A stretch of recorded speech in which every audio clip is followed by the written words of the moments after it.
2 கொரிந்தியர் 1:3 இந்த வேத புஸ்தகத்தில் 2 கொரிந்தியர் 1:3 இந்த இயேசுவை பற்றி ஒரு காரியம் சொல்லப்படுகிறது. அவர் ஆறுதலின் தேவன், ஆறுதல் தருகிற ஒரு தேவன், காட் ஆஃப் கம்ஃபர்ட் என்று அவரை குறித்து சொல்லப்படுகிறது. அவர் ஆறுதல் அளித்து ஆசீர்வதிக்கிற ஒரு தேவன். யாருக்கு ஆறுதல் தேவை? பாதிக்கப்பட்ட உள்ளம், நொறுக்கப்பட்ட ஒரு உள்ளம், பாதிக்கப்பட்ட இருதயம் உள்ளவர்கள். அவங்களுடைய உள்ளம் ஆறுதலுக்காக இயங்கும். பாருங்களேன், இன்றைக்கி சாட்சி சொன்னவர்கள் கூட ஒருத்தர் வியாதினால் கஷ்டப்பட்டு வேதனைப்படுறாங்க, மருத்துவம்லாம் கைவிட்டு விட்டது, எனக்கு சுகம் கிடைக்கும்னு ஒரு ஆறுதலான வார்த்தை யாராவது சொல்லுவாங்களா? ஒரு ஏக்கம். எனக்கு இத்தனை வருஷமாக குழந்தை இல்லை, யாராவது எனக்கு ஒரு குழந்தை செல்வம் உங்களுக்கு கிடைக்கும், ஆண்டவர் ஆசீர்வதிப்பார்னு சொல்லுவாங்களான்னு ஏக்கத்தோடு இருந்தாங்க. அது மாதிரி தான் நீங்கள் இன்னைக்கு இருக்கலாம். உங்களுடைய உள்ள மாறுதலுக்காக ஏங்கி கொண்டு இருக்கலாம். ஏதோ ஒரு பாதிப்பு உங்களுடைய உள்ளத்துக்குள்ளே இருக்கிறது. நீங்கள் பாதிக்கப்பட்ட உள்ளத்தோடு இப்போ உட்கார்ந்து இருக்கிறீங்க. மனதுக்குள்ள ஒரு வேதனை. ஒருவேளை சரீரம் உங்களுக்கு நல்ல சுகமாக இருக்கலாம், உங்களுடைய இருதயம் யாருமே காண முடியாத உங்களுடைய இருதயத்திலே ஒரு காயம் இருக்கலாம், ஒரு வேதனை இருக்கலாம், மனுஷருடைய வார்த்தைகள் காயப்படுத்தி இருக்கலாம், பரிகாசங்கள் காயப்படுத்தி இருக்கலாம், மற்றவர்கள் உங்களை குற்றப்படுத்தி பேசினதுனால நான் என் வாழ்க்கை அப்படி தானே இருக்குது அப்படின்னு உங்களுக்குள்ளாகவே காயப்பட்ட உள்ளத்தோடு இருக்கலாம். இன்றைக்கு இயேசு கிறிஸ்து சொல்லுகிறார், நான் உன்னை ஆறுதல் படுத்துகிற ஒரு தேவன், உன்னை ஆறுதல் படுத்தி ஆசீர்வதிக்கிற தேவன் என்று இயேசு இன்றைக்கு தன்னை உங்களுக்கு வெளிப்படுத்துகிறார். இயேசு ஆறுதலின் தேவன். வேத புஸ்தகத்தில் இயேசு இந்த உலகத்தில் உலாவின நாட்களில் அநேகரை ஆறுதல் படுத்தினார். பாதிக்கப்பட்ட மக்களை ஆறுதல் படுத்தி அவங்களுக்கு அற்புதம் செய்து மகிழ பண்ணினார். அதில் ஒரு 3 சம்பவங்களை நான் உங்களுக்கு ஞாபகப்படுத்த விரும்புகிறேன். இது எல்லாமே நடந்த உண்மை சம்பவங்கள். அது வேத புஸ்தகத்தில் எழுதப்பட்டிருக்கிறது. அதில் ஒரு 3 சம்பவங்களை மாத்திரம் நான் உங்களுக்கு சொல்லி நாம் ஜெபிக்க போகிறோம். இது உங்களை குறித்த ஒரு காரியம். நீங்கள் கவனமாக இந்த வார்த்தையை கேட்டால் உங்களை பற்றி தான் இன்றைக்கு ஆண்டவர் பேசுகிறார். நீங்கள் உட்கார்ந்து வசனத்தை, இந்த நிகழ்ச்சியை பார்க்குறீங்கள்ல, உங்களோடு உங்களை குறித்து ஆண்டவர் பேசுகிறார். முதலாவது ஒரு சம்பவம் இந்த வேத புஸ்தகத்தில் எழுதப்பட்டு இருக்கிறது. பரிசுத்த லூக்கா எழுதின சுவிசேஷம் 7 37-38 ஒரு சம்பவம் சொல்லப்படுகிறாரு. இயேசு ஒரு வீட்டில் ஒருத்தன் விருந்துக்கு அழைத்ததுனால இயேசு தன் சீஷரோடு போயிருந்தார். அவங்களோட விருந்துக்காக அமர்ந்திருந்தார். அப்போ அந்த ஊரில் இருந்த ஒரு பெண், அவளை குறித்து வசனத்தில் சொல்லப்படுகிறது, பாவியான ஒரு பெண், பாவத்திலே வாழ்ந்த ஒரு பெண், அந்த ஊரில் இருந்த ஒரு பெண், இயேசு இங்கே வந்திருக்கிறாரு, இந்த வீட்டில் இயேசு அமர்ந்திருக்கிறார் என்று கேள்விப்பட்டவுடன் இயேசுவை தேடி அவள் வந்தாள். அவள் காயப்பட்ட உள்ளத்தோடு கூட அவள் வந்தாள். அவள் வந்த உடனே வசனம் சொல்கிறாரு, அவருடைய பாதங்களின் அருகே பின்னாக நின்று அழுது கொண்டு இயேசுடைய பாதங்களை தன் கண்ணீரினால் நனைத்து தன் தலைமயிரினால் துடைத்து அவருடைய பாதங்களிலே முத்தம் செய்து விழுந்து கிடந்தாள். இயேசுடைய பாதத்தில் வந்து விழுந்து விட்டாள். அவருடைய கண்களிலே கண்ணீர் வடிகிறது. இயேசுடைய பாதத்தை நனைக்கிறது. அவருடைய பாதத்தை பிடித்து கொண்டு அழுகிறாள் ஒரு பெண், கண்ணீர் வடிக்கிறாள். அவருடைய இருதயம் காயப்பட்டதுனால, அவருடைய உள்ளத்தில் ஒரு வேதனை இருந்ததுனால, அவளுக்கு ஒரு ஆறுதல் தேவையாக இருந்ததுனால இயேசுவை தேடி வந்திருக்கிறாள். அவருடைய உள்ளத்தில் அப்படி என்ன துக்கம், என்ன பாதிப்பு, அவளுக்கு என்ன ஆறுதல் தேவை அப்படின்னா, பாவத்தினால் உண்டான காயம் அவருடைய வாழ்க்கையிலே காணப்பட்டது. பாவம் ஒரு மனிதனுடைய உள்ளத்தை காயப்படுத்தி விடும். பாவத்தினால் உண்டான காயம்தான். இவளுக்கு வியாதி கிடையாது, பிசாசு பிடித்தவளும் கிடையாது, வேற பண பிரச்சனையும் கிடையாது. வேதம் சொல்லுகிறது, பாவியான ஒரு பெண், அவளுடைய பிரச்சனை பாவம். அதாவது அவள் ஒரு வாலிப பெண். அவள் கண்கள் இச்சித்தபடி, மாமிசம் இச்சித்தபடி, தான் விருப்பப்படி வாழ்ந்தால் சந்தோஷமாக இருக்கலாம். இன்றைக்கி அப்படி தானே நிறைய பேர் நினைக்கிறாங்க. வாலிபர்கள், வாலிப பெண் பிள்ளைகள் பாருங்கள், அவங்க இஷ்டத்துக்கு வாழ விட்டால் சந்தோஷமாக இருக்கலாம் அப்படின்னு நினைக்கிறாங்க. கட்டாயப்படுத்தி அது கண்டிப்பாக இருந்தால் அப்பாவும் பிடிக்கலை, அம்மாவும் பிடிக்கலைன்னு சொல்கிறாங்க. அப்போ இந்த மகளை அவள் இஷ்டப்படி வாழ்ந்தாள். கண்கள் விரும்பினபடி, மாமிசம் விரும்பினபடி அவள் விரும்பின பாவத்திலே வாழ்ந்தாள். எந்த பாவம் தனக்கு சந்தோஷத்தை கொடுக்கும், இன்பத்தை கொடுக்கும், மகிழ்ச்சி கொடுக்கும் என்று எண்ணினாலோ அதே பாவத்தினால் இப்போ பாதிக்கப்பட்டு விட்டாள். பாவம் ஒரு மனிதனை பாதிப்புக்குள்ளாக்கி விடும், சமாதானத்தை கெடுத்து விடும், நிம்மதியை குலைத்து விடும், குற்ற மனசாட்சியை கொண்டு வந்து விடும், அவனுடைய நிம்மதியாக தூங்க முடியாத ஒரு சூழ்நிலை உண்டாக்கி விடும். பாவம் ஒரு மனிதனுடைய சமாதானத்தை கெடுத்து விடும் என்று வேதம் தெளிவாய் சொல்லுகிறது. அவளுக்கு பணம் வந்தது, அவள் விரும்பினதெல்லாம் செய்கிற அந்த சின்ன சின்ன சிற்றின்ப சந்தோஷம் இருந்தது. ஆனால் உள்ளம் காயப்பட்டு சமாதானமற்று உள்ளம் தவித்தது. இப்போ அவனுடைய உள்ளத்தில், ஐயோ இந்த பாவத்தினால் நான் பாதிக்கப்பட்டு விட்டேன், யார் என் பாவத்தை மன்னிப்பாங்க, யார் இந்த பாவத்தின் விடுதலை தருவாங்க, இந்த ஏக்கம் அவளுக்குள்ளே வந்து விட்டாரு. ஏன்னா இப்போ எல்லாரும் சொல்கிறாங்க, இவள் பாவி என்று ஊருக்கே தெரிந்து விட்டாரு. இப்போ அந்த வீட்டுக்காரனே சொல்கிறான், இவள் பாவியான பெண், இவள் வந்து எப்படி இந்த வீட்டுக்குள்ளே வந்தாள், இவள் எப்படி இயேசுவின் பாதத்தை தொட முடியும், இயேசு அவளை விரட்டி விட வேண்டும், இவள் பாவியான ஒரு பெண், அவளால் பாதிக்கப்பட்டவங்க நிறைய பேர், இவள் பாவி என்பதை ஊருக்கே தெரியுமே, இவள் எப்படி இயேசுவண்டை வரலாம் என்று அந்த வீட்டில் அந்த சொந்தக்காரன் மனசில் நினைக்கிறான். அந்த அளவிற்கு அவளுடைய பாவத்தினாலே பாதிக்கப்பட்ட ஒரு பெண். பாவம் பாதிப்பை கொண்டு வரும். அநேகருக்கு அது ஆரம்பத்திலே தெரிவதில்லை. அநேக வருஷங்களுக்கு முன்னால் நாகர்கோயில் பட்டணம் இருக்கார், கன்னியாகுமரி மாவட்டத்தில். நாகர்கோயில் பட்டணத்திலிருந்து ஒரு வாலிப மகள் எனக்கு ஒரு பெரிய கடிதம் கண்ணீரோடு எழுதியிருந்தாள். காரியம் இதுதான், அந்த மகளுக்கு தாய் தகப்பனுக்கு ஒரே பெண், அதனால் ரொம்ப பாசமாக அன்பாய் வளர்த்தாள்கள். பெற்றோரோடு சர்ச்சுக்கெல்லாம் போவாள், பக்தியோடு வளர்க்கப்பட்டாள். ஸ்கூலில் படிக்க வரைக்கும் ரொம்ப பக்தி, ரொம்ப அப்பா அம்மா சொல்லபடி கேட்டு நல்ல தேவனுடைய பிள்ளையாகத்தான் பக்தியாகத்தான் இருந்தாள். இப்போ ஸ்கூல் முடிந்து காலேஜுக்கு போன உடனே ஒரு புது உலகத்தை பார்க்கிறாள். காலேஜு, அங்கே படிப்பு, அங்கே வந்து பிள்ளைகள் நடந்து கொள்ளுகிற விதம், ஜாலியாக இருக்கிறது, சந்தோஷமாக இருக்கிறது.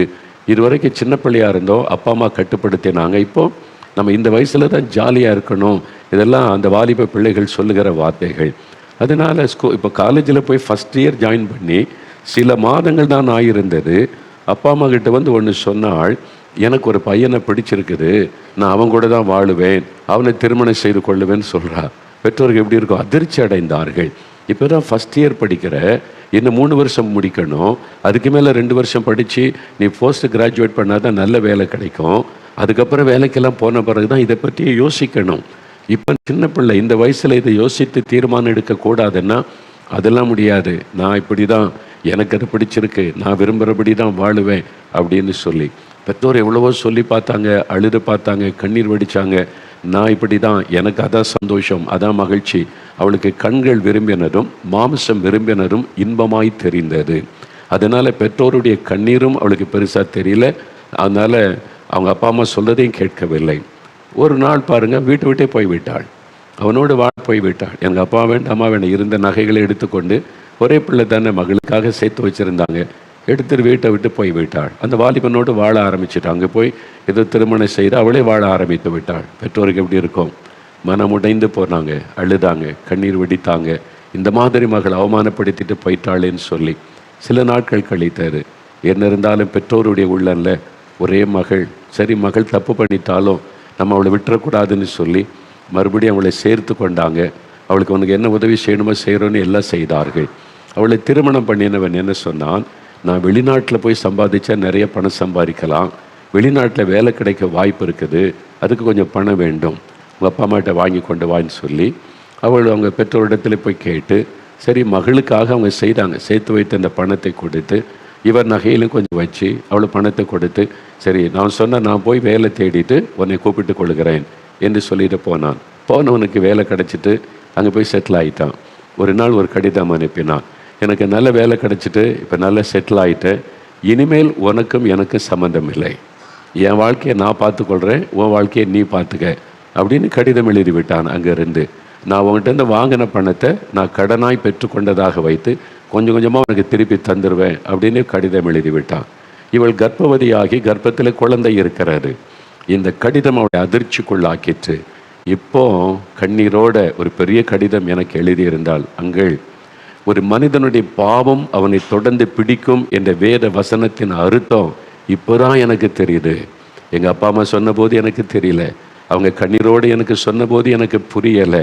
என் கண்கள் ஈச்சது மாமிசம் விரும்பினதை தான் செய்வேன்னு நான் அந்த பாவத்தை துணிகரமாக செய்து அந்த சின்ன வயசில் என் பெற்றோருக்கு கீழ்ப்படியாமல் போய்விட்டேன்.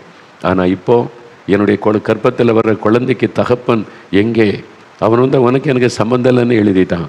இனி என்னுடைய எதிர்காலம், என் குழந்தை தகப்பன் அப்பா யாருன்னு கேட்டால் என்ன சொல்லுவேன்? இப்போ வாழ்க்கையே நரகமாக்கி விட்டது என்று கண்ணீரோடு அவள் எழுதியிருந்தாள். பாவத்தினுடைய விளைவு ஒரு மனிதனை காயப்படுத்தும், வேதனைப்படுத்தும், கண்ணீரிலே கொண்டு வந்து விடும். அப்படிதான் இந்த மகள் ஆரம்பத்தில் ரொம்ப சந்தோஷப்பட்டிருப்பார், நான் விரும்பினபடி வாழ்கிறேன், இஷ்டப்படி நடக்கிறேன் என்று. அதே பாவம் அவருடைய வாழ்க்கையை சீர்குலைத்து சமாதானத்தை கெடுத்து விட்டார். இப்போ அவருடைய உள்ளம் இயங்குகிறது, யார் என்னை மன்னிப்பாங்க, யார் என்னை சேர்த்து கொள்வாங்க, எல்லாரும் என்னை பாவின்னு ஒதுக்குறாங்க. எங்கள் தெருவில் இருக்கிறவங்க, எங்கள் ஊரில் இருக்கிறவங்க எல்லாருக்கும் என் வாழ்க்கை தெரிந்து விட்டது. நீ பாவி என்று என்னை புறம்பே தள்ளுகிறார்கள், என்னை குற்றப்படுத்துகிறார்கள். அவருடைய இருதயம் காயப்பட்டு வேதனையோடு இருக்கிறாரு. அந்த வேதனையோடு கூட வந்து அவள் அழுகிறாள், கண்ணீர் வடிக்கிறாள். அவள் இயேசுகிட்ட ஒன்றுமே பேசவில்லை, வாய் திறந்து ஒன்றும் பேசவில்லை. அவருடைய இருதயம் நொறுங்கி தன் பாவத்தை உணர்ந்து கண்ணீர் விட்டு அழுகிறாள். ஆண்டவர் முகத்தை பார்க்கிறவர் அல்ல, இயேசு இருதயத்தை பார்க்கிறவர். அவருடைய உடைந்த உள்ளத்தை இயேசு நோக்கினார். அவளுக்குள்ளே பாவ உணர்வு இருக்கிறது, மனம் திரும்புதல் இருக்கிறது, அவருடைய இருதயம் காயப்பட்டு இருக்கிறது. அவளுக்கு ஒரு ஆறுதலான வார்த்தை தேவை. அதனால் இயேசு என்ன சொல்லுகிறார்?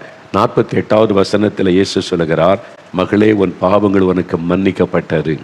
50வது வசனத்தில் இயேசு சொல்லுகிறார், நீ சமாதானத்தோടെ போ. ஆண்டவர் அவளுக்கு சொல்லுகிற 2 வார்த்தைகள், உன் பாவம் உனக்கு மன்னிக்கப்பட்டது, நீ சமாதானத்தோടെ போ.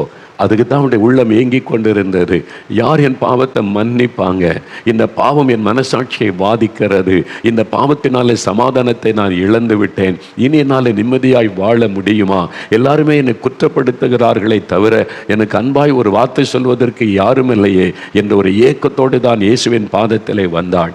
இயேசுடைய உடைந்த உள்ளத்தை பார்த்து ஆறுதலான ஒரு வார்த்தை சொல்லுகிறார், மகளே, உன் பாவம் மன்னிக்கப்பட்டது. நீ மனம் திரும்பினதுனால, உன் பாவத்தை உணர்ந்து ஒப்பு கொடுத்ததுனால உன் பாவம் மன்னிக்கப்பட்டது. சமாதானத்தோടെ போ. இனி அவளுக்குள்ள யார் என்ன சொன்னா எனக்கு என்ன, இனி யார் என்னை பற்றி என்ன சொன்னாலும் பரவாயில்லை, இயேசு என் பாவத்தை மன்னித்து விட்டார், சமாதானம் கொடுத்து விட்டார். ஒரு மகிழ்ச்சியோடு கூட அவள் திரும்பி போனாள். இன்னைக்கு இயேசு உங்களை பார்க்கிறார். நொறுங்குண்ட உள்ளத்தோட, காயப்பட்ட உள்ளத்தோட, பாவத்து நிமித்த சமாதானத்தை இழந்து நிற்கிறீங்கல்ல, உங்களை ஆண்டவர் பார்க்கிறார். வாலிப தம்பி, உன்னைத்தான் ஆண்டவர் பார்க்கிறார். வாலிப மகளே, உன்னைத்தான் ஆண்டவர் பார்க்கிறார். நான் யார் சொல்லையும் கேட்கல, இஷ்டப்படி வாழ்ந்துட்டேன், இஷ்டப்படி போனேன், பெற்றோரை துக்கப்படுத்தினேன், கண்ணீர் வடிக்க வச்சேன், அவங்கள அவமானப்படுத்திட்டு போனேன், என் விருப்பம்தான் முக்கியம்னு நடந்தேன். இன்றைக்கி நான் வேதனையில் இருக்கிறேன். என் பாவம் மன்னிக்கப்படுமா? எனக்கும் ஒரு ஆறுதல் கிடைக்குமா? என் உள்ளம் காயப்பட்டிருக்கிறதே என்று வேதனையோடு நிற்கிறாய் அல்லவா? உன்னை பார்த்து தான் இயேசு சொல்லுகிறார், என் மகனே, என் மகளே, உன் பாவம் மன்னிக்கப்பட்டது, நீ சமாதானத்தோடு போ. அந்த ஆசீர்வாதத்தை உங்களுக்கு கொடுக்கத்தான் உங்களோடு இன்றைக்கு ஆண்டவர் பேசுகிறார். ஒரு சமயம் ஒரு சகோதரனை 2 சகோதரிமார்கள் என்கிட்ட அழைச்சிட்டு வந்தாங்க. அவருக்கு திருமணமாகி குழந்தைகள் இருக்கிறது. ஆனால் எப்பவும் குடிச்சுக்கிட்டே இருப்பார். குடித்து குடித்து குடித்து மனைவியை கவனிக்க மாட்டார், பிள்ளைகளை கவனிக்க மாட்டார். அவங்க சகோதரிமார் இவன் எப்படியாவது நல்லதாக வாழட்டும்னு சொல்லி பணம்லாம் போட்டு கடை வச்சு கொடுத்தா எல்லாத்தையும் குடித்து அழிச்சிருவார். எதுவுமே வருமானம் கொண்டு வந்து வீட்டில் கொடுப்பதில்லை.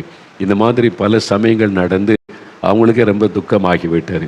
இவனை ஜெபத்துக்கு கூட்டிகிட்டு போகலான்னு சொல்லி என்கிட்ட கட்டாயப்படுத்தி கூட்டிகிட்டு வந்துட்டாங்க. ஏன்னா அவர் எங்கேயும் வரமாட்டார். அவரை கூட்டி கொண்டு உட்கார வச்சு, பிரதர், இவனுக்கு ஆலோசனை சொல்லுங்கள். நாங்கள் ஒன்றும் குடித்து மனைவியும் கவனிக்கிறதில்லை, பிள்ளைகளையும் கவனிக்கிறதில்லை, இவனால் எல்லாரும் துக்கத்தோடு இருக்கிறாங்கன்னு சொல்லி 2 சகோதரி மாறி மாறி அவரை பற்றி குற்றம் சொல்லிக்கிட்டே இருக்காங்க. இவன் இப்படி பண்ணுறான், அப்படி பண்ணுறான், இந்த மாதிரி அநியாயம் பண்ணுறான், யார் சொல்லியும் கேட்கறதில்ல அப்படின்னு சொல்லி அவர் அப்படியே கொஞ்சம் பயந்து போய் உட்காந்துருக்கிறார். இவங்கெல்லாம் குறை சொல்லிக்கிட்டே இருக்காங்கல்ல, அங்கே சொல்லி முடிக்க வரைக்கும் நான் பொறுமையாக இருக்கணும், காத்திருந்துட்டு. இப்போது அவங்க அமைதியாகிட்டாங்க, எல்லாம் சொல்லி முடிச்சு. இப்போ நான் பேசணும். நான் அவரை பார்த்த உடனே அவர் அப்படியே பயத்தோட, இனிமேல் இவர் என்ன திட்டுவாரோ தெரியலையே, 2 சகோதரியும் திட்டி தீர்த்துட்டாங்க. இவன் இப்படி குடிகாரனாக இருக்கிறான், குடும்பத்தை கவனிக்கலை, ஊதாரியாக இருக்கிறான்னு எல்லாம் சொல்லி திட்டி தீர்த்துட்டாங்க. இனிமேல் இந்த ஊழியக்காரர் என்ன திட்ட போகிறாரோன்னு என்னை பார்த்தார். நான் அவங்க பேச பேச மனதில் ஜெபம் பண்ணிக்கிட்டே இருந்த, ஆண்டவரே, இவருக்கு நான் என்ன தான் சொல்கிறது என்பதாக. ஆண்டவர் சொன்னார், நீ ஒன்றும் சொல்ல வேண்டாம், ஒரே ஒரு வார்த்தை சொல்லினார். சரி ஆண்டவர், நீங்கள் சொல்கிறத நான் அவருக்கு சொல்கிறேன் அப்படின்னு சொல்லிவிட்டு அவர் தோள் மேலே கை வச்சேன்னா அவர் பயத்தோடு என்னை அப்படியே பார்த்தார். அவரை பார்த்து சொன்னேன், பிரதர், இயேசு உங்களை பற்றி ஒன்று சொல்கிறார் அப்படின்னோடனே இன்னும் கவனமாக கண்ணை அப்படியே உருட்டி பார்த்தார். பயந்துக்கிட்டேன். இயேசு, நீ பாவி, துன்மார்க்க அழிஞ்சு போவ, நீ சபிச்சிருவாரோன்னு பார்த்தா இயேசு என்ன சொன்னார்னா, நான் உன்னை நேசிக்கிறேன்னு சொல்லு. அதைத்தான் சொல்ல சொன்னார். நான் அவரை பார்த்து சொன்னேன், இயேசு உங்களை நேசிக்கிறார், அதைத்தான் சொல்லுகிறார். இப்போ இயேசு இங்கே இருக்கிறார், உங்களை நேசிக்கிறேன்னு சொல்கிறார். அவ்வளோதான் சொன்னேன், ஒரே ஒரு வார்த்தை. அப்படியே அழ ஆரம்பிச்சிட்டார், சின்ன பிள்ளை மாதிரி ஏங்கி ஏங்கி அழு. என்னையா இயேசு நேசிக்கிறார்? நான் இவ்வளோ பெரிய பாவி, இவ்வளோ பெரிய துன்மார்க்கன், என் மனைவி கூட நான் அன்பு காட்டலை, பிள்ளைகளுக்கு கூட அன்பு காட்டலை, குடிச்சு எல்லாத்தையும் அழிச்சு அவங்களெல்லாம் வேதனை. என்னையா இயேசு நேசிக்கிறார்? என்னையா? ஆமாம், இயேசு நேசிக்கிறார் உங்களை. அந்த ஒரே ஒரு வார்த்தை அந்த உள்ளத்தை உடைத்து அவருடைய காயங்களை மாற்றி இயேசுவின் பக்கமாய் திருப்பினது. அவருடைய வாழ்க்கையை மாற்றி விட்டார். அவர் ஆறுதலின் தேவன். அவர் ஆறுதலின் தேவன். அவருடைய இருதயம் காயப்பட்டிருந்தார். வெளியில் அவங்க பார்க்கறது வேறு, உள்ளத்துக்குள்ள என்னால் இந்த குடியை விட முடியலையே, உண்மையாய் கடவுள் என்னை நேசிப்பாரா, எனக்கு அன்பு காட்டுவாரா, அந்த ஏக்கம் உள்ளத்தில் இருந்தார். இப்போ இயேசு சொல்லுகிறார், நான் உன்னை நேசிக்கிறேன். நீங்கள் பாவி என்ற குடும்பத்தார் உங்களை ஒதுக்கலாம், நீ ஒரு துன்மார்க்கன் குடிகாரன் என்று உலகம் உங்களை பரிகாசம் பண்ணலாம், ஒதுக்கலாம். இயேசு சொல்லுகிறார், நான் உன்னை நேசிக்கிறேன் மகனே, நான் இன்னும் உன்னை நேசிக்கிறேன். I love you. அந்த அன்பு உங்களை மாற்றிவிடும். உங்களை பாவத்திலிருந்து விடுதலையாக்கி பாவ மன்னிப்பின் சமாதானத்தை உங்களுக்குள்ளே கொண்டு வரும். அன்றைக்கு அந்த ஆண்டவர் அந்த மகளுடைய காயத்தை மாற்ற சொன்னார். உன் பாவங்கள் உனக்கு மன்னிக்கப்பட்டது, சமாதானத்தோടെ போ. இன்றைக்கு அதே இயேசு உங்களை பார்த்து சொல்லுகிறார், என் மகனே, என் மகளே, உன் பாவத்தை நான் மன்னிக்க ஆயத்தமாக இருக்கிறேன், உனக்கு சமாதானம் கொடுக்க ஆயத்தமாக இருக்கிறேன். பாவி என்று உன்னை புறம்பே நான் தள்ள மாட்டேன். உன் இருதயம் காயப்பட்டு இருப்பது எனக்கு தெரியும். பாவத்தையும் விட முடியாமல் சமாதானமும் இல்லாமல் நீ தவித்து கொண்டிருப்பது எனக்கு தெரியும். நான் உன்னை மன்னித்து உன்னை பாவத்திலிருந்து விடுதலையாக்குவேன் என்று ஆண்டவர் உங்களை பார்த்து பேசுகிறார். அவர் ஆறுதலின் தேவன். காயப்பட்ட உள்ளத்தோடு வந்த பாதிக்கப்பட்ட ஒரு மகளுக்கு ஆறுதல் கொடுத்து ஆசீர்வதித்தார்.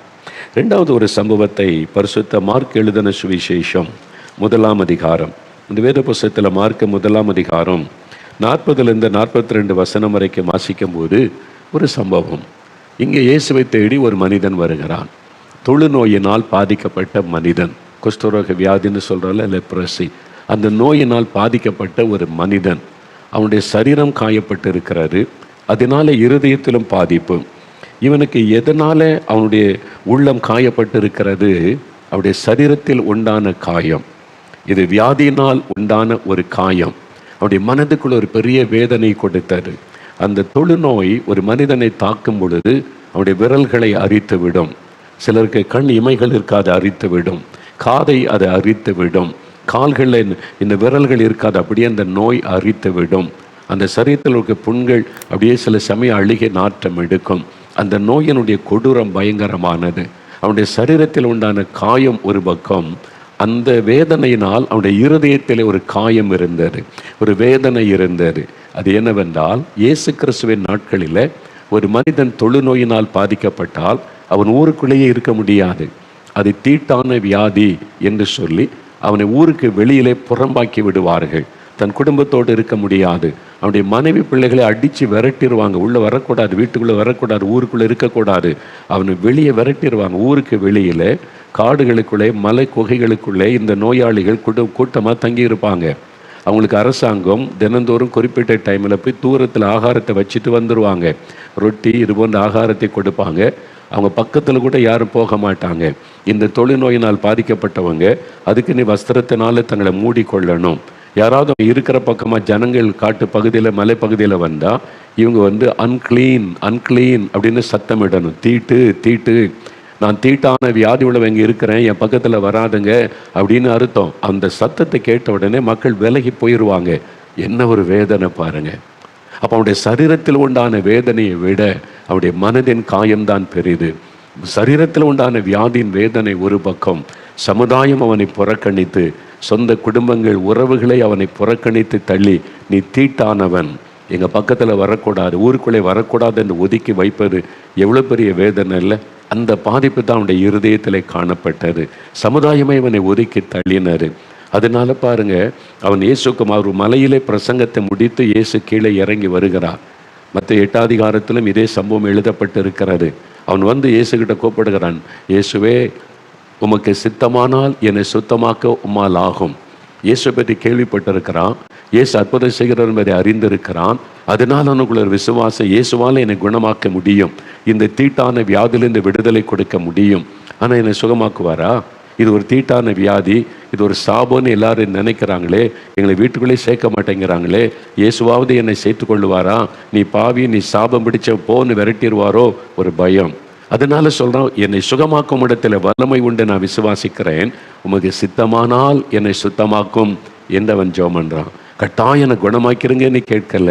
என்ன, நான் பாவம் செய்துட்டேன், ஒரு வியாதியை சரீரத்தில் வந்துட்டு சமுதாயமே என்னை புறக்கணித்து விட்டது, உமக்கு சித்தமானால் என்னை சுத்தமாக்குங்கள் என்பதான ஒரு ஜெபம் செய்கிறான். இயேசு அவனை பார்க்கிறார். மனிதனுடைய பார்வை வேறு, இயேசுடைய பார்வை வேறு. அவருடைய சீஷர்கள் இயேசு கூட இருந்தாலும் ஒதுங்கி இருப்பாங்க. ஐயோ, தீட்டான வியாதி உள்ளவன், தொழுநோயினால் பாதிக்கப்பட்டவன், இவன் பக்கத்தில் வந்தாலே தீட்டாகிவிடும், விலகி ஓடி இருப்பாங்க. இப்போ இயேசு அவனை பார்க்கிறார். உங்களுக்கு சித்தமானா என்னை சுத்தமாக்க முடியும் அப்படின்னு சொல்லுகிறான். இயேசு என்ன சொல்லியிருக்கலாம்? தூரத்திலிருந்து, எனக்கு சித்தமுண்டு சுத்தமாகு, ஆறுதலான ஒரு வார்த்தை. எனக்கு சித்தமுண்டு மகனே, நீ வியாதியோடு இருப்பதை நான் விரும்பவில்லை, நீ இந்த வியாதியினால் வேதனைப்படுவதை நான் விரும்பவில்லை. I will be thou clean. எனக்கு சித்தம் உண்டு, நீ சுகமா இருக்கணும்னு நான் விரும்புகிறேன். நீ சுகமாயிருப்பது தான் எனக்கும் சந்தோஷம். எனக்கு சித்தம் உண்டு, நீ சுத்தமாக என்று இயேசு சொல்லுகிறார். உடனே குணமாயிட்டான். அவருடைய சரீரம் அப்படியே சுகமாகிவிட்டது. பாதிக்கப்பட்ட அந்த விரல்கள் எல்லாம் அப்படியே நல்ல விரல்களாய் மாறிவிட்டது. காதெல்லாம் பரிபூர்ண சுகத்தோடு புது காதாய் மாறிவிட்டது. கண் இமைகள் வந்துவிட்டது. அவன் அரிக்கப்பட்ட சரீர உறுப்புகள் எல்லாம் புதிதாக மறுபடியும் வந்துவிட்டது. முழு சரீரம் ஆரோக்கியமாய் மாறிவிட்டது. ஒரே ஒரு வார்த்தை இயேசு சொன்னார், சித்தமுண்டு சுத்தமாக. அவனுடைய சரீரமே புதிதாய் மாறிவிட்டது. அது ஆச்சரியமான காரியம் என்ன தெரியுமா?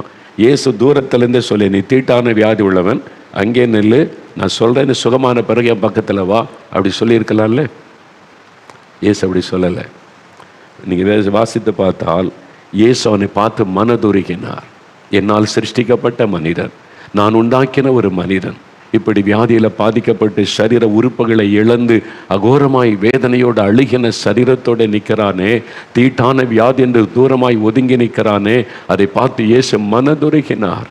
மனதுருகி அவன் மேலே தன் கைகளை வைத்து, வசனம் சொல்லுகிறார், இயேசு தன் கையை நீட்டி அவனை தொட்டு, அப்படின்னு அவன் பக்கத்தில் இயேசு போகிறார். எல்லாரும் அவனை விட்டு விலகி போகிறாங்க. இவன் தீட்டான வியாதி உள்ளவன் என்று எல்லாம் ஒதுங்கி போகிறாங்க. ஆனால் இயேசு அவன் பக்கத்தில் நெருங்கி போகிறார். அவனாலே நம்ப முடியல. ஐயோ, இயேசு பக்கத்தில் வருகிறாரே, நான் தீட்டான வியாதி உள்ளவன், அங்கிருந்தே சொல்லலாமே. இல்லை, இயேசு மனதுருகி அவன் பக்கத்தில் வந்து அவனை தொட்டு அவனை குணமாக்கினார். அதான் இயேசுடைய அன்பு. உங்கள் பக்கத்தில் வருகிற தேவன், உங்கள் அருகில் வருகிற தேவன். நீங்கள் தொட்டாலே தீட்டு என்று ஒரு கூட்ட மக்கள் நினைக்கலாம். ஆனால் இயேசு சொல்லுகிறார், நான் உன்னை தொடுவேன். நீ என்னால் சிருஷ்டிக்கப்பட்ட மனிதன், என்னால் சிருஷ்டிக்கப்பட்ட மனிதி, மனுஷி. நான் தானே உன்னை உண்டாக்கினேன். நீ என்னுடைய மகன், என்னுடைய மகள். நான் உன்னை தொடுவதற்கு பயப்பட மாட்டேன். நான் உன்னை தொடுறதுனால நான் தீட்டாக மாட்டேன். தீட்டாய் கருதப்படுகிறவர்கள் புதிதாய் மாற்றப்படுவார்கள். நான் உன்னை தொடுகிறேன்.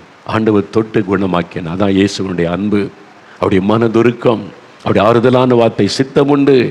காயப்பட்ட அவனுடைய உள்ளத்துக்கு ஆண்டவர் ஆறுதலான ஒரு வார்த்தை சொல்லுகிறார், எனக்கு சித்தமுண்டு மகனே, நீ சுத்தமாகு, நீ சுகமா இருக்கணும், அதான் நான் விரும்புகிறேன். இன்னைக்கு உங்களை பார்த்து சொல்லுகிறார், நீ சுகமா இருக்கணும் மகளே, மகனே, நீ சுகமா இருக்கணும், அதைத்தான் நான் விரும்புகிறேன். உனக்கு சுகம் கொடுக்கத்தான் நான் மனிதனாக இந்த உலகத்தில் வந்திருக்கிறேன். உனக்கு சுகம் கொடுத்து, உனக்கு புதிய சரீரத்தை கொடுத்து, உன்னை மகிழ்விப்பதற்காக சிலுவையில் என் சரீரத்தை நொறுக்குவதற்கு நான் ஒப்பு கொடுத்தேன்.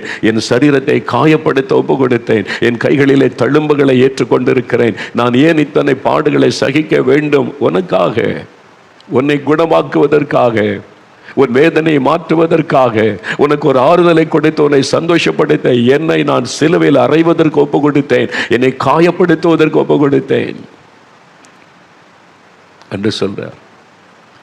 நீ சுகமாயிருப்பதை நான் விரும்புகிறேன். இந்த கேஸ் உங்களுக்கு அற்புதம். எந்த வியாதியா இருக்கட்டும், ஆறுதலான ஒரு வார்த்தை, என் மகளே, நீ சுகமாக இருக்கணும், என் மகனே, நீ சுகமாக இருக்கணும், அதுதான் என்னுடைய விருப்பம், நான் உன்னை சுகமாக்குகிறேன்.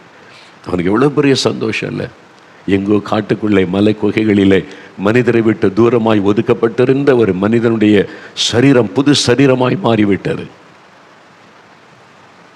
அநேக வருஷத்துக்கு முன்னால் என் ஊழியத்தின் ஆரம்ப காலத்தில் நடந்த ஒரு சம்பவம் ஞாபகத்தில் வருகிறது. ஒரு கிராமத்தில் கூட்டம் நடத்த அழைத்திருந்தார்கள். 3 நாள் கூட்டம். அந்த தெருவில் தான் கூட்டம் நடைபெற்றது. தெருவில் திரளான மக்கள் பல கிராமத்திலிருந்தெல்லாம் வந்து அந்த கூட்டத்தில் பங்கு பெற்றார்கள். ஆண்டவர் வந்து அநேகரை தொட்டார், அற்புதம் செய்தார். அதனால் கடைசி நாளில் நிறைய கூட்டம் பக்கத்து ஊர்லேருந்தெல்லாம் கேள்விப்பட்டு வந்துட்டாங்க. அப்போ வந்து ஒரு மனிதரை ஒரு சேரில் வச்சு 4 பேர் தூக்கிக்கிட்டு வந்தாங்க. சேரில் உட்கார வச்சு 4 பேர் சேர்ந்து சேரோடு தூக்கி கொண்டு வந்தார்கள். யாருன்னு கேட்டால் பக்கத்து ஊர், பக்கத்து கிராமத்தில் இருந்து அவரால் நடக்க முடியாது. 2 கைகளும் செயலற்று அப்படியே இருக்குது, கால்களும் செயலற்று போனது, நடக்க முடியாது, கையையும் பயன்படுத்த முடியாது. அந்த மாதிரி செயலற்று விட்டது. நோய், இந்த வாத நோயினால் ஒரு விதமான ஒரு வாத நோய் பாதிப்பு. அதனால் சேரில் உட்கார வச்சு, சேரோடு கொண்டு வந்து கூட்டத்தில் உட்கார வச்சுட்டாங்க. அவர் அப்படியே உட்காந்து பிரசங்கத்தை எல்லாம் கேட்டார். பிரசங்கெல்லாம் முடிந்தது, ஜனங்களுக்கு ஜெபம் முடிந்தது. அப்போ ஒருவருக்காக சிலருக்கு ஜெபிக்க போகும்போது எல்லாருக்கும் ஜெபம் பண்ணி முடிச்சுட்டு அவரிடத்துல வந்தேன். என்ன காரியம்னு கேட்டேன். இந்த மாதிரி என் கால்கள் கைகள் 2மே செயலற்று போய்விட்டது. எத்தனையோ மருத்துவம், இங்கிலீஷ் மருத்துவம், நாட்டு மருத்துவம் எல்லாமே செஞ்சு பார்த்துட்டோம், ஒன்றுமே சுகம் கிடைக்கல, இனி அவ்வளோதான் சொல்லிட்டாங்க. அதனால் ஒரு ஜெபிக்கிறதுக்கு எண்ணெய் அவங்க கூட வந்திருந்தவங்க கொண்டு வந்திருந்தாங்க ஒரு பாட்டிலில். நான் அவரை பார்த்தோன்னே, பக்கத்தில் போய் பார்த்த உடனே, பிரதர், இயேசு கிறிஸ்து உங்களை குணமாக்குவார், ஜீசஸ் வில் ஹீல் யூ, அந்த வார்த்தையை நான் சொன்னேன். அவர் அப்படியே என்னை பார்த்தார், சில நிமிட நேரம் பார்த்தார். திரும்ப சொன்னேன், இயேசு உங்களை குணமாக்குவார், பயப்படாதங்க அப்படி சொல்லிவிட்டு நான் ஜெபம் பண்ணினேன். உடனே ஒரு மாற்றமும் ஏற்படவில்லை. அவங்க கொண்டு வந்த இப்போ எண்ணெய், ஜெபத்துக்காக கொண்டு வந்ததை ப்ரேயர் பண்ணி கொடுத்துட்டேன், இதை பூசி ஜெபம் பண்ணுங்க அப்படின்னு சொல்லி இந்த சேர்லேயே தூக்கிட்டு போயிட்டாங்க. ஒரு மாதம் கூட ஆகலை, ஒரு 2-3 வாரம் இருக்கும். அந்த ஊரில் இருக்கிற ஒரு ஊழியக்காரர், அவரை பார்ப்பதற்கு நான் போயிருந்தேன். அவர் அந்த பாதிக்கப்பட்ட மனிதர் இருந்த கிராமம், அங்கே ஒரு ஊழியக்காரர், எனக்கு தெரிந்த ஊழியக்காரரை பார்க்க அந்த ஊருக்கு நான் போயிருந்தேன். நான் வந்திருப்பதை கேள்விப்பட்டு இந்த சகோதரர் வந்தார், சேரில் தூக்கிட்டு வந்தாங்கல்ல, அவர் நடந்து வந்தார். நல்லா நடந்து 2 கைகளையும் பயன்படுத்தி வந்து என் கையை பிடித்து குலுக்கி பேசினார். நான் ஒரு ஆச்சரியமாக பார்க்குறேன். என்ன, இப்போ தான் 2 வாரத்துக்கு முன்னால் பார்த்தேன், சேரில் உட்கார வச்சு தூக்கிட்டு வந்தாங்க, நடக்க முடியாமல் இருந்தார். நான் ஆச்சரியமாக அவரை பார்க்குறேன். என்ன ஆச்சரியமாக பார்க்குறீங்க, நான் சுகமாயிட்டேன் அப்படின்னு சொன்னார். இப்போ என்னால் நடக்க முடியுது, கையெல்லாம் பயன்படுத்த முடியுது அப்படின்னு எனக்கு ஆச்சரியம், நம்ப முடியாத அளவுக்கு ஒரு அற்புதம். நான் அவரை பார்க்குறேன். சொன்னார், பிரதர், ஐயா, நான் சுகமான காரணமே நீங்கள் தான். என்ன சொல்கிறீங்க அப்படின்னு கேட்டேன். நான் ஜெபிக்கும் போது உடனே ஒன்றும் நடக்கலையே. இல்லை, நான் இங்கிலீஷ் மருத்துவம் பல டாக்டர் இடத்துல போய் இவ்வளோ பணம் செலவு பண்ணேன். எனக்கு வைத்தியம் செய்தவங்களாம் சில நாட்கள் கழித்து, இது எங்கள் மருந்துக்கு கட்டுப்படலை, சுகமாகிறது கஷ்டம், இன்னும் உங்களுக்கு சுகமாகாதுன்னு அனுப்பிட்டாங்க.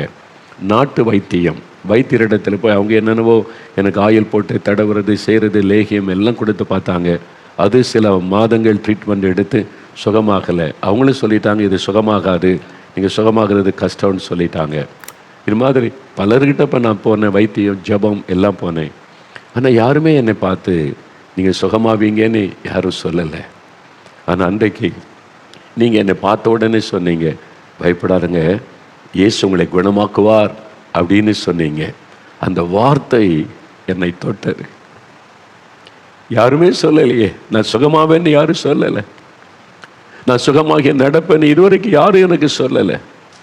நீங்கள் என்னை பார்த்த உடனே சொன்னீங்க, அது என் உள்ளத்தை ஆறுதல் படுத்தினது, எனக்குள்ள ஒரு விசுவாசத்தை கொண்டு வந்தது. இயேசு என்னை குணமாக்குவார், இயேசு என்னை குணமாக்குவார், இயேசு என்னை குணமாக்குவார். அந்த வார்த்தை என் இருதயத்தில் தொனித்து கொண்டே இருந்தது.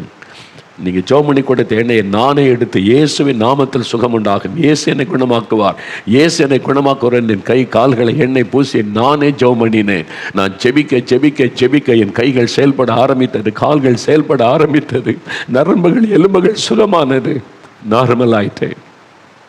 ஒரு ஆறுதலான வார்த்தை, அப்படி உள்ளம் ஏங்கிக் கொண்டிருந்தது. ஒரு ஆறுதலான வார்த்தைக்காக இயேசு சொன்னார், நீ சுகமாவாய், நீ சுகமாவாய், நான் உன்னை குணமாக்குவேன். இன்னைக்கு ஆண்டவர் இயேசு சொல்லுகிறார், என் மகனே, நான் உன்னை சுகமாக்குவேன், நீ சுகமாவாய் மகனே, எனக்கு சித்தம் உண்டு, நீ சுகமா இருக்கணும் மகளே, நான் உன்னை குணமாக்குவேன். மருத்துவம் என்ன வேண்டுமானாலும் சொல்லட்டும், அவங்க இருக்கிற நிலைமையை சொல்லுவாங்க, இதுதான் கண்டிஷன், இப்படி தான் நடக்கும், அதனால ஒன்றும் செய்ய முடியாது. நான் இயற்கைக்கு அப்பாற்பட்ட காரியத்தை செய்கிற தேவன். இயேசு சொல்லுகிறார், முடியாததை முடிய செய்கிற தேவன், நடக்க முடியாதென்று நினைக்கிறதை நடத்தி காட்டுகிற தேவன், அவர் அற்புதங்களின் தேவன். இன்றைக்கு இப்பொழுது உங்களை தொட போகிறார். உங்களுடைய குழந்தை செயலற்று போன உறுப்புகளோடு இருக்கிறதா?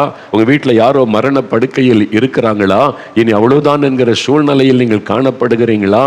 இயேசுவால முடியும். ஒரே ஒரு தொடுதல் போதும். Just one touch of Jesus Christ will heal you completely. அவர் அற்புதங்களின் தேவன். அவர் உங்களை பார்த்து சொல்லுகிறார், நான் உன்னை நேசிக்கிறேன், அவர் நீங்கள் எந்த மதத்தை சார்ந்தவளாகவும் இருக்கலாம், இதுவரை எந்த நம்பிக்கையோடையவளாகவும் இருக்கலாம். இன்றைக்கு இயேசுன்ற பெயரை விசுவாசித்து நீங்கள் அவரை நோக்கி பார்க்குறீங்களா? அவர் சொல்லுகிறார், நான் உன்னை நேசிக்கிறேன் மகனே, நான் உன்னை குணமாக்குவேன் என்று சொல்றார். ஆறுதலான ஒரு வார்த்தை. நொறுங்குண்ட உள்ளத்தோடு சமுதாயத்தால் புறக்கணிக்கப்பட்ட நிலைமையில் இந்த மகனுக்கு ஒரு ஆறுதலான வார்த்தை உங்களுக்கு சொல்லுகிறார். வெறும் வார்த்தையில் அல்ல, அவருடைய வார்த்தை வெறும் வார்த்தை கிடையாது. அவர் சொல்லிட்டா அதை ஆறுதல் படுத்துவதற்கு, மாற்றுவதற்கு ஒரு அற்புதத்தை அவர் செய்கிறார். மூன்றாவது இன்னொரு சந்தர்ப்பத்தை குறித்து பரிசுத்த லூக்கா எழுதின சுவிசேஷம் 7ஆம் அதிகாரத்திலே தான் 11ஆம் வசனம் முதல் வாசிக்கும் போது, இயேசு நாயின் என்று சொல்லப்பட்ட ஊருக்கு வருகிறார். அந்த ஊருக்கு பேர் நாயின். இப்பவும் அந்த ஊர் இருக்குது. இது பைபிளில் எழுதப்பட்டது 2000 வருஷத்துக்கு முன்னால். அதே ஊர் இப்பவும் இருக்குது, இதே பெயரில் இருக்குது. நாங்கள் போயிருக்கிறேன். அது இயேசு பேர் வளர்ந்த ஊராகிய நேசரத் இருக்குல்ல, அது பக்கம் அந்த கானா ஊரில் இருக்குல்ல, அது பக்கத்தில் தான் நாயின் என்ற ஊர் இப்பவும் அதே பெயரில் தான் அந்த ஊர் இருக்கிறது. ஒரு மலை சரிவில் அந்த ஊர் இருக்கிறது. இயேசு அங்கே தான் போகிறார். நாயின் என்ற ஊருக்கு போகும்போது இயேசுடைய சீஷர்கள், திரளான மக்கள் இயேசுவுக்கு பின்னால் போகிறாங்க. இவங்க அந்த ஊருக்குள்ளே போய் கொண்டு இருக்கும்போது அந்த ஊருக்குள்ளே இருந்து ஒரு ஊர்வலம் வருகிறது. அது சவ ஊர்வலம். அடக்கத்துக்கு ஒரு வாலிபனை, மரித்து போன ஒரு வாலிபனை கொண்டு போகிறாங்க. அடக்கத்தை ஊருக்கு வெளியில் இருக்கிற கல்லறை தோட்டத்தில் தான் புதைப்பாங்க. அதனால் அவனை சுமந்து கொண்டு வர்றாங்க. வசனம் சொல்லுங்க, ஊராரில் திரளான மக்கள் அந்த சவ ஊர்வலத்தில் இருக்கிறாங்க. ஏனென்றால் மரித்து போனவன் ஒரு வாலிபன், இளம் வாலிபன் மரித்து விட்டான். அதனால அந்த ஊரே திரண்டு வந்திருக்கிறாரு. அந்த வாலிபனுடைய மனைவி ஒரு விதவை பெண், கைம்பெண், ஒரே மகன். யோசித்து பாருங்க, அந்த விதவை தாய்க்கு ஒரே மகன், அவனும் மரிச்சிட்டான். இப்போ அவங்க தனிமையாக்கப்பட்டு விட்டார்கள். அதனால அவங்க அழுது கொண்டே வர்றாங்க. அதனால ஊர் முழுவதும் திரண்டு வருகிறது. பாவம், இந்த விதவையினுடைய ஒரே மகன் இறந்துட்டானே, இந்த அடக்கத்துக்கு போயிட்டு வரலான்னு ஊரே திரண்டு வருகிறது. அவனை சுமந்து கொண்டு சிலர் வர்றாங்க. அதுக்கு பின்னால இந்த விதவை தாய் அழுது கொண்டே வருகிறாள். எதிர்த்தாப்புல இயேசு தன் சீஷரோடும் ஒரு திரள் கூட்டமாக இயேசுவும் வருகிறார். இப்போ 2 ஊர்வலமும் சந்திக்கிறது இந்த ஊரில் ஒரு பகுதியில், அந்த இடத்துல. அப்போ இயேசு கிறிஸ்து அந்த பெண்ணை பார்க்கிறார். வசனம் சொல்லுகிறது, அந்த விதவை அழுது கொண்டே வருகிறாள், கண்ணீர் அழுது கொண்டே வருகிறாள். அவளுக்கு எதனால் இந்த கண்ணீர் வேதனை? இழப்பினால் உண்டான வேதனை. இழப்பு. முதலாவது அவளுடைய கணவரை அவள் இழந்து விட்டாள். எவ்வளோ காலத்துக்கு முன்னால் கணவர் இறந்திருப்பார் தெரியாது. கணவரை அவள் இழந்து விட்டாள், விதவையாக்கப்பட்டாள். ஒரே ஒரு மகன். அதனால கணவரை இழந்த துக்கம் அவருடைய உள்ளத்தை பாதித்து எவ்வளோ நாள் கண்ணீர் வடித்தாலோ தெரியாது. ஆனால் மகன் நிமித்தம் தன்னை தேற்றி கொண்டு, சரி நமக்கு ஒரு மகன் இருக்கிறான், அந்த மகனையாவது வளர்த்து ஆளாக்குவோம், அவனால் நமக்கு ஒரு ஆறுதல் கிடைக்கும் என்று மகனை வளர்த்து கொண்டிருக்கிறாள். அவன் வாலிபனான போது அவனும் மரித்து விடுகிறான். வியாதி தாக்கி இருக்க வேண்டும், ஒரு வியாதியினால் பாதிக்கப்பட்டு மரித்திருக்க வேண்டும். என்ன காரணம் என்று சொல்லப்படவில்லை. ஆனால் அவன் மரித்து விட்டான். வியாதிப்பட்டு தான் மரித்திருக்க வேண்டும். அது மாதிரி மரணம் அடைந்து விட்டான். இப்போ 2வது இழப்பு. முதலாவது கணவரை இழந்து விட்டாள், அதுவே அவளுக்கு ஒரு வேதனை, காயம். இப்போ ஒரே ஒரு ஆதரவாக இருந்த மகனையும் அவள் இழந்து விட்டாள். அது இன்னொரு பெரிய பாதிப்பு. இப்போ இனிமேல் எனக்கு யார் இருக்கிறாங்க, யாருக்காக நான் வாழணும்? அவளுக்குள்ளே ஒரு வாழ்க்கை குறித்த வெறுப்பே வந்திருக்கும். இனி யாருக்காக நான் வாழணும்? எனக்கு யார் இருக்கிறாங்க? நான் வீட்டுக்கு வந்தால் தனிமையாக தான் நான் உட்கார்ந்து இருக்கணும். என் மகனை அடக்கம் பண்ணி விட்டு வீட்டுக்கு நான் எப்படி வருவது? தனிமையில் எப்படி இருப்பது? எனக்கு கணவரும் இல்லை, மகனும் இல்லை, தனித்து அனாதையாக்கப்பட்டு விட்டேனே. ஒரு காயமுடைய உள்ளத்தில் அழுது கொண்டே வருகிறாள். வெகு திரளான மக்கள் வந்தாங்க, சொந்தக்காரங்க இருந்திருப்பாங்க, ஒரே தெருவில் உள்ளவங்க இருந்திருப்பாங்க. யாரும் அவளை ஆறுதல் படுத்தவே இல்லை. எதுக்கு அழுகிற, நாங்கெல்லாம் இருக்கிறோம், உன்னை கவனிச்சு கொள்ளுவோம், பயப்படாத, அப்படி சொல்லுவதற்கு யாரும் இல்லை. எல்லாம் துக்கத்தோடு நடக்கிறாங்க. ஆனால் இப்போ இயேசு அதை பார்க்கிறார். அழுது கொண்டு வருகிற அந்த பெண்ணை, அந்த விதவை தாயாரை ஆண்டவர் பார்க்கிறார். வசனம் சொல்லுகிறது, இயேசு மனதுருகினார். அந்த கண்ணீர் இயேசுடைய உள்ளத்தை உடைத்தது. அவனுடைய விதவை தாயினுடைய கண்ணீர் இயேசுடைய உள்ளத்தை உடைத்தது. இயேசு மனதுருகினார். அவளை பார்த்து மனதுருகினார். அவளுக்கு இயேசு யாருன்னு தெரியாது, அவர் எப்படிப்பட்ட அற்புதம் செய்கிற ஒன்றுமே தெரியாது. முதல் முறை இயேசு அந்த ஊருக்கு போயிருக்க வேண்டும். சம்பவத்தை வாசிக்கும் போது அப்படித்தான் தெரிகிறது. இப்போ இயேசு மனதுருகி அந்த பெண்ணிடத்தில் போய், அழாதே, டோன்ட் கிரை, வீப் நாட் என்று சொல்ல, அழாதே, ஆறுதலான ஒரு வார்த்தை சொல்லுகிறார். காயப்பட்ட உள்ளத்தோடு அழுது கொண்டிருக்கிற, இழப்புக்கு நடுவில் நிற்கிற ஒரு விதவையினுடைய வேதனையை அறிந்து கொண்ட ஆண்டவர் சொல்லுகிறார், நீ அழாதே. யாருமே அவ்வளோ ஆறுதல் படுத்தலை. ஆனால் இயேசு என்கிற ஆறுதலின் தேவன் சொல்லுகிறார், நீ அழாதே மகளே, என்னால் தாங்கிக் கொள்ள முடியவில்லை. நீ உன் கண்ணீரை என்னால் தாங்கிக் கொள்ள முடியவில்லை, உன் அழுகையை என்னால் தாங்கிக் கொள்ள முடியவில்லை, நீ அழாதே. வேறு வார்த்தையில சொல்லவில்லை. இவளுக்கு என்ன செய்தால் ஆறுதல் அடைவாள், என்ன நடந்தால் அவளுடைய கண்ணீரை துடைக்க முடியும்? இயேசு கிறிஸ்து பாடையை தொட்டார். தொட்ட உடனே எல்லாரும் நிற்கிறாங்க. யார் இவர்? வந்து அந்த பெண்ணுகிட்ட அழாதன்னு பேசுகிறார், பாடையை தொடுகிறார். அவரை சுற்றி பெரும் கூட்டம் இருக்குது. யாரோ விசேஷமானவர். அவரை பார்த்தா ஒரு தீர்க்கதரிசி மாதிரி தெரியுதே, கடவுள் தான் இந்த உலகத்தில் மனிதனாய் வந்த மாதிரி தெரியுதேன்னு எல்லாம் ஆச்சரியமாக பார்க்குறாங்க. உடனே நின்றாங்க.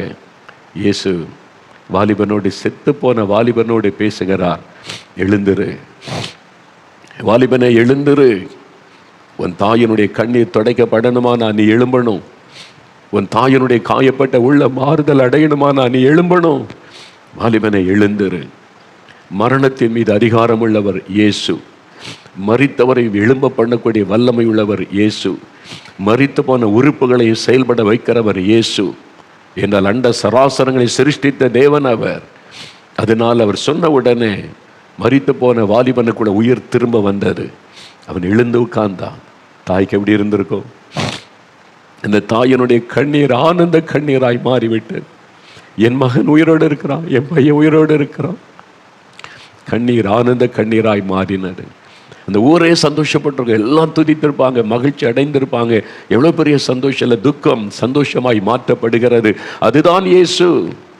இன்னைக்கு துக்கத்தோடு இருக்கிறீங்க, காயப்பட்ட உள்ளத்தோடு இருக்கிறீங்க, வேதனையோடு இருக்கிறீங்க, தனிமையில் அழுகிறீங்க, எனக்கு யாரும் இல்லை, நான் ஆல் அலோன். தனிமையில் கண்ணீர் வடிக்கிறீங்க, என்னை புரிந்து கொள்ள, நேசிக்க, அன்பு காட்ட யாரும் இல்லை என்று சொல்லி இயேசு சொல்லுகிறார், நான் இருக்கிறவனுக்கு. நீ ஏன் அழுகிற மகளே, நீ ஏன் அழுகிற மகனே, நான் இருக்கிறேன் அவனுக்கு. உன்னை புரிந்து கொள்ளுகிற தேவன், உனக்கு வேதனைகளை அறிந்திருக்கிற ஒரு தேவன், உனக்காக நான் மனிதனாக அவதரித்து வந்த ஒரு தேவன், உன்னுடைய பாரங்களை துக்கங்களை சிலுவையிலே சுமந்து தீர்த்து உன்னை ஆசீர்வதிப்பதற்காக இந்த உலகத்தில் வந்த தேவன். அந்த மக்கள்லாம் சொல்றாங்க 16 வசனத்தில், மகா தீர்க்க தரிசன மத்தியில் வந்திருக்கிறார் தேவன், தமது ஜனங்களை சந்தித்தார். இவர் சாதாரண மனிதன் அல்ல, கடவுள் மனிதனாய் வந்திருக்கிறார். மக்கள் சொல்றாங்க, கடவுள் மனிதனாய் வந்திருக்கிறார், தேவன் தம் ஜனங்களை சந்தித்தார். அதே ஆண்டவர் இன்னைக்கு உங்களை சந்திக்கிறார். உங்க வீட்டில், ஆஸ்பத்திரியில், நீங்கள் எங்கே இருக்கிறீங்களா அந்த இடத்துல, டிராவலில் இருக்கிறீங்களா, காரில் இருக்கிறீங்களா, எங்கே இருக்கிறீங்க அந்த இடத்துல உங்களை சந்திக்கிறார், உங்களோடு பேசுகிறார். நான் உன்னை ஆறுதல் படுத்துகிற தேவன். உன் உள்ளம் காயப்பட்டு இருக்கிறது, பாவத்தினால, வியாதியினால, இழப்பினால, நிந்தையினால, அவமானத்தினால, பரிகாசத்தினால, மற்றவங்க அற்பமா பேசுகிறதுனால உன் உள்ளம் காயப்பட்டு இருக்கிறது. உன் இருதயத்தில் அழுது கொண்டிருக்கிறாய், தனிமையில் கண்ணீர் வடிக்கிறாய், எனக்கு யாரும் இல்லையே என்று சொல்லி, நான் இருக்கிறேன் உனக்கு மகனே, நான் இருக்கிறேன் உனக்கு மகளே, உனக்காகத்தானே இந்த உலகத்தில் நான் வந்து சிலுவையில் என்னை மறிக்க ஒப்பு கொடுத்தேன், என்னை அடிக்கட்டும் நொறுக்கட்டும் என்று ஒப்பு கொடுத்தேன். உன் பாடுகளை நான் சுமந்தேன், உன் பாவங்களை நானே சுமந்தேன், உன் துக்கங்கள், வேதனைகள், அவமானங்கள், நிந்தைகள் சகலத்தை நான் சிலுவையிலே சுமந்தேன் உனக்காக. உன்னை ஆறுதல் படுத்த, உனக்கு ஒரு அற்புதம் செய்ய. பயப்படாத, பயப்படாத, நான் சூழ்நிலையை மாற்றுவேன், நான் உன்னை மன்னிப்பேன், நான் உன்னை குணமாக்குவேன், நான் உன் கண்ணீரை துடைப்பேன், இழந்து போனதை திரும்ப பெற்றுக்கொள்ள செய்வேன் என்று ஆண்டவர் சொல்லுகிறார். அவரை நோக்கி நீங்க வேண்டிக் கொண்டா இன்றைக்கு உங்களுக்கு அற்புதம் செய்வார். என்னால் சிலுவை மரத்தில் மதிக்கத்தனை அர்ப்பணித்து, கைகளில் கால்கள் ஆணியடிக்கப்பட்டு, ரத்தம் வடிய வடி அந்த சிலுவையில் தொங்கினார். தலையிலே முள்முடி சூட்டப்பட்டு, முகமெல்லாம் ரத்தம், அவருடைய சரீரமெல்லாம் வாடினால் அடித்து கிழிக்கப்பட்டு, சரீரமெல்லாம் ரத்தம், அவருடைய ரத்தம் முழுவதையும் சிந்தினார். எதற்கு? இயேசு கிறிஸ்துவின் ரத்தம் சகல பாவங்களை நீக்க நம்மை சுத்திகரிக்கும். நமக்கு பாவத்திலிருந்து, சாபத்திலிருந்து விடுதலை கொடுக்க தன் ரத்தத்தை முழுவதும் சிந்தி கொடுத்தார். ஏன்? அவருடைய சரீரம் காயப்படுத்தப்பட்டது, அவருடைய தழும்புகளால் குணமாகிறோம் என்று வேத வசனம் சொல்லுகிறது. அந்த தழும்புள்ள கரத்தினால் தொட்டவுடனே வியாதி மறைந்து விடும், சாபத்தின் கட்டுகள் அறுக்கப்பட்டு விடும், வேதனை நீங்கி விடும். உங்களுக்காக சிலுவையிலே தன்னை அர்ப்பணித்த ஆண்டவர், மகனை உனக்காக, மகளை உனக்காக, தகப்பனை தாயை உங்களுக்காக இயேசு சிலுவையிலே தன்னையே பலியாய் கொடுத்தவர். மரணத்தை ஜெயித்து உயிரோடு எழுந்தார். ஆனால் காயங்கள் மாறலை. இன்னும் அந்த காயங்கள் இருக்கிறது. இன்னும் அந்த தழும்புகள் அவருடைய கையில் இருக்கிறது, அவருடைய தலையில் இருக்கிறது, அவருடைய விழாவில் ஈட்டி பாய்ந்த அந்த காயம் தழும்பு இருக்கிறது, கால்கள் இருக்கிறது. அதை பார்க்கும்போது ஆண்டவர் நினைக்கிற, என் பிள்ளைகளை குணமாக்கத்தானே தழும்புகளை ஏற்றுக்கொண்டேன் என்று உடனே அற்புதம் செய்கிறார். அவரை நோக்கி ஜெபிக்க போகிறோம். அப்படியே முழங்கால் படியிட்டு ஆண்டவருடைய பாதத்தில் நம்மை அர்ப்பணித்து அற்புதத்திற்காக ஜெபிக்க போகிறோம். முழங்காலில் நின்று ஜெபிக்க போகிறோம். முடிந்தவர்கள் முழங்கால் படியிட்டு கொள்ளுங்க. உங்கள் வீடுகளில் இருக்கிற இடத்தில் ஆண்டவருக்கு முன்னால் உங்களை தாழ்த்துவதற்கு அடையாளமாக முழங்கால் படியிட்டு, நீங்கள் ஒருவேளை எனக்கு அப்படிலாம் பழக்கம் இல்லைங்க, முழங்காலெல்லாம் நின்று பழக்கம் இல்லையேன்னா பரவாயில்ல, உட்கார்ந்து கொள்ளுங்க. ஆனால் கண்களை மூடி இருதயத்தில் இயேசுவை நினைத்து இயேசுவேன்னு சொல்லி ஜெபிக்கணும். அவங்க பாருங்கள், இயேசுவே அப்படின்னு கூப்பிட்டாங்க. இயேசுவேன்னு இருதயத்தில் சொல்லி ஜெபிக்கணும். நம்ம ஒவ்வொரு காரியமாக ஜெபிக்க போகிறோம். முதலாவது, பாவத்தினால் பாதிக்கப்பட்ட அநேகர் இருக்கிறீங்க. இந்த மதுபான பழக்கம், போதை வஸ்துகள், தவறான பாவ பழக்கங்கள், அது என் உள்ளத்தை பாதித்து விட்டது, கரைப்படுத்தி விட்டது, சமாதானத்தை இழந்து விட்டேன், பாவத்தையும் விட முடியல, சமாதானமாகவும் இருக்க முடியல, நிம்மதியெல்லாம் போய்விட்டது, என் மனசாட்சி என்னை குற்றப்படுத்தி பாதிக்கிறது, எல்லாரும் என்ன ஒரு மாதிரி பார்க்குறாங்க, குடிகாரன்றாங்க, இவன் துன்மார்க்கன்னு சொல்கிறாங்க, பாவம் என் வாழ்க்கையை நாசமாக்கி விட்டது, எனக்கு மன்னிப்பு வேணும், பாவத்திலிருந்து விடுதலை வேணும், இந்த மதுபான இனி வேண்டாம், போதை வஸ்துகள் வேண்டாம், இந்த பாவத்திலிருந்து விடுதலை எனக்கு வேணும், எனக்கு ஒரு சமாதான நிம்மதி வேணும். முதல்ல உங்களுக்காகத்தான் நான் ஜெபிக்க போகிறேன். அப்படிப்பட்டவங்களை இருதயத்தில் கரம் வைத்து, இயேசுவே என் பாவத்தை மன்னிச்சிருங்க, இயேசுவே எனக்கு இறக்க செய்யுங்க, என் பாவத்திற்கு ஏற்ற தண்டனை கொடுத்தா என்னால் தாங்கிக் கொள்ள முடியாது, எனக்காக நீங்கள் சிலுவையில மரிச்சிங்களே, என் பாவத்தை சிலுவையில சுமந்தீங்களே, உங்கள் இரத்தத்தினாலே என் இருதயத்தை கழுவுங்க, இந்த பாவத்திலிருந்து எனக்கு விடுதலை தாங்க. இருதயத்தில் கை வைத்து ஜெபிங்க, ஜெபிங்க. மகளை ஜெபம் பண்ணு, மகனை ஜெபம் பண்ணு, தகப்பனை ஜெபம் பண்ணுங்க. கண்களை மூடி, இயேசுவே என் பாவத்தை மன்னிங்க, இயேசுவே பாவத்திலிருந்து விடுதலை தாங்க, எனக்கு நிம்மதி தாங்க, என்னால் இந்த பாவத்தை விட முடியல, விடுதலை கொடுங்க, இனி இந்த மதுபானம் எனக்கு வேண்டாம், இச்சைகள் எனக்கு வேண்டாம், விபச்சாரம் வேசித்தனம் வேண்டாம், இந்த லஞ்சம் அநியாய சம்பாத்தி எல்லாம் வேண்டாம், நான் எல்லாத்தையும் சாபத்துக்குள் ஆயிட்டேன், என் குடும்பமே சாபத்துக்குள் ஆகிவிட்டது, என் பாவத்தினால, லஞ்சத்தினால, ஊழல்னால, அநியாயத்தினால ஐயோ நிம்மதியே இல்லை, வீட்டுக்குள்ள சமாதானமே இல்லை, மன்னிங்க, விடுதலை கொடுங்க, இயேசுவே இயேசுவே இயேசுவே ரட்சகரே, உங்களுடைய ரத்தத்தினால கழுவுங்க. ஜெபிங்க, தகப்பனை ஜெபிங்க. ஐயா ஜெபம் பண்ணுங்க, வாலிப தம்பி ஜெபம் பண்ணு. ஆண்டவர் இயேசுவின் ஜெபத்தை கவனிக்கிறார். இப்பொழுது இயேசு கிறிஸ்துவின் ரத்தம் சகல பாவங்களை நீக்கி சுத்திகரிக்கும் என்ற வார்த்தையின்படி அவருடைய ரத்தத்தின் வல்லமை உங்களுடைய இருதயத்தை கழுவுகிறது, பாவ கட்டுகள் அறுக்கப்படுகிறது, பாவத்தினுடைய சாப கிரியைகள் அழிக்கப்படுகிறது, பாவத்தினாலும் சாபத்தினாலும் பாதிக்கப்பட்ட அநேகர் விடுதலை அடைந்து கொண்டு இருக்கிறீங்க. அப்படியே ஜெபம் பண்ணுங்க, ஜெபம் பண்ணுங்க. 2 நிமிடம். இயேசுவே மன்னியும், இயேசுவே விடுதலை தாரும், இயேசுவே உம்முடைய ரத்தத்தினால் கழுவும், இந்த பாவத்திலிருந்து விடுதலை தாரும், இயேசுவே என் உள்ளத்தில் வாரும். ஜெபிங்க, ஜெபிங்க, ஜெபிக்க ஜெபிக்க ஆண்டவருடைய பிரசன்னம் உங்களுக்குள் இறங்குகிறது. பாவத்தை குறித்து அநேகர் கண்ணீர் விட்டு அழுகிறீர்கள். அந்த கண்ணீரை ஆண்டவர் பார்க்கிறார். ஆண்டவரே, வேறு யாரிடத்துல இந்த பிள்ளைங்க போவாங்கப்பா? வேறு யார் இவங்க பாவத்தை மன்னிக்க முடியும்? ஆண்டவரே, யார் இவங்களுக்கு பாவத்தில் இந்த விடுதலை தர முடியும்? நீங்க தானே பாவத்தை சுமந்தீங்க, நீங்க தானே பாவத்துக்காக ரத்தம் சிந்தினீங்க. இந்த மகளை மன்னிங்க, இந்த மகனை மன்னிங்க, உங்க ரத்தத்தினால கழுவுங்க, விடுதலை கொடுங்க. உங்க ரத்தம் அவங்க மேல இறங்கட்டும். ஆண்டவரே, மதுபான பழக்கம் ஒழியட்டும், இச்சைகள், விபச்சார வேசித்தன ஆவிகள் எல்லாம் விலகட்டும், பாவத்தை தூண்டுகிற பிசாசின் வல்லமைகள் அழியட்டும், நிம்மதியை கொலைத்து சமாதானத்தை கெடுக்கிற பிசாசின் வல்லமைகள் அழியட்டும். உங்க ரத்தத்தினால விடுதலை கொடுங்க, விடுதலை கொடுங்க. ஆண்டவரே, அழுகிறாங்களே, ஆண்டவரே, கண்ணீர் வடிக்கிறாங்களே, உன் பாவம் உனக்கு மன்னிக்கப்பட்டது, சமாதானத்தோடு போன்னு அந்த பெண்ணுக்கு ஆறுதலான வார்த்தை சொன்னீங்களே, இந்த மகனுக்கு சொல்லுங்க, இந்த மகளுக்கு சொல்லுங்க, இன்றைக்கு அவங்களுக்கு விடுதலை கொடுத்துருங்க, பாவத்திலிருந்து விடுதலை தந்துருங்கப்பா. அப்பா, நீங்க தான் அவங்களுக்காக சிலுவை சுமந்தீங்க. இப்பொழுது உம்முடைய ரத்தத்தின் வல்லமை இறங்கட்டும், ஒவ்வொருவர் மேலும் இறங்கட்டும், அந்த ரத்தத்தின் வல்லமை அவங்களை கழுவட்டும், பாவத்திலிருந்து விடுதலை கொடுக்கட்டும். ஆண்டவர் அப்படி செய்கிறீர். இயேசுடைய ரத்தம் உங்க மேல இறங்குகிறது, வல்லமை, விடுதலை உண்டாகிறது.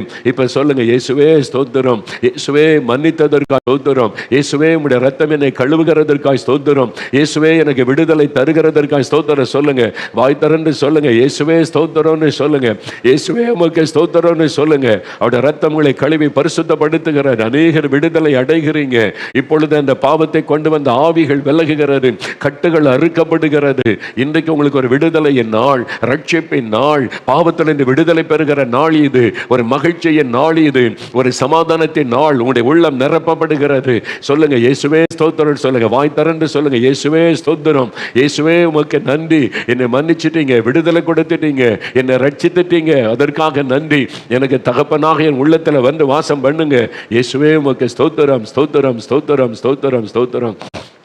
இயேசுவின் நாமத்தில், இயேசுவின் நாமத்தில், இயேசுவே உமக்கு நன்றி. ஸ்தோத்திரம், ஸ்தோத்திரம் அப்பா, நன்றி.